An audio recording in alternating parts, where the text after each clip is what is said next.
Magandang araw sa inyong lahat mga idol. Ngayong araw na ito ay magbubuo tayo ng decorative ceiling fan. Ito po ay may tatak na Boston Bay. Nabili natin ito sa City Hardware. Ayan, binubuksan na natin yung loob ng box. Mayroon siyang 5 blade or 5 hélice. At ito yung motor niya. Tapos nilalabas na natin yung iba pang mga kasama sa unit na ito. Andyan yung mga screw niya, yung user's manual, at ito naman yung blade holder ng ating ceiling fan. Hello, Saysay.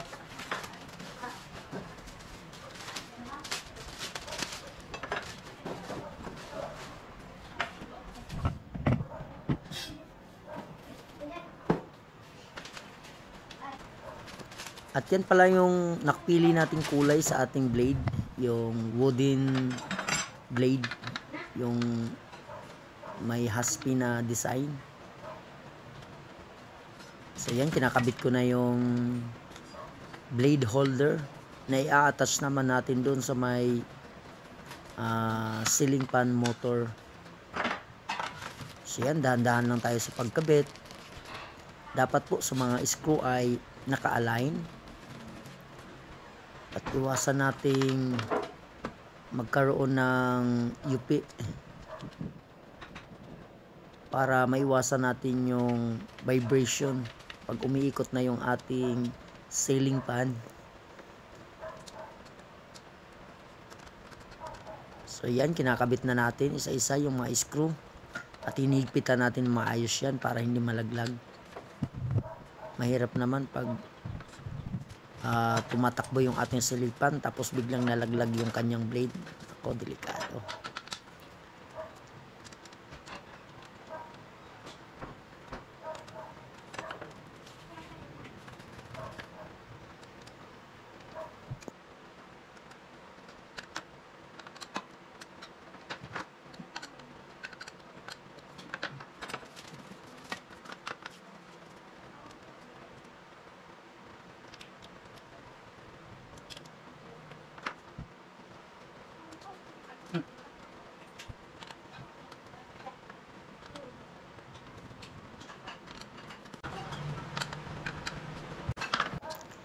At dito naman, unti-unti na nating kinakabit yung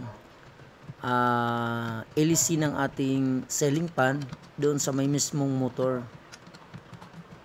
Yan, dapat po naka-align talaga para iwas vibration.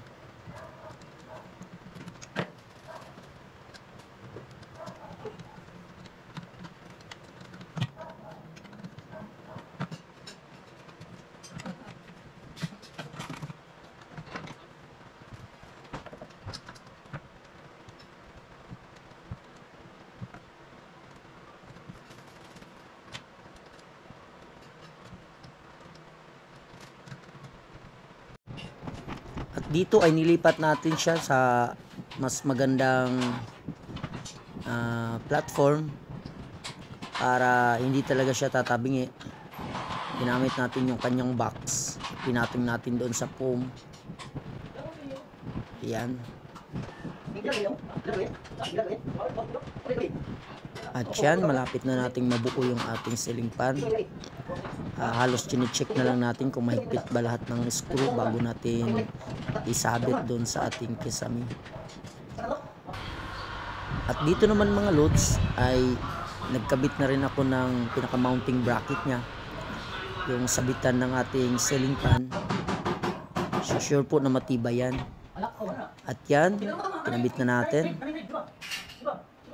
At pinag-connecta na rin natin yung kanyang mga wiring. Madali lang naman sundan yung kanyang diagram sa electrical. Sundin nyo lang doon sa manual niya. At ang kagandahan sa kanya ay may connector na siya.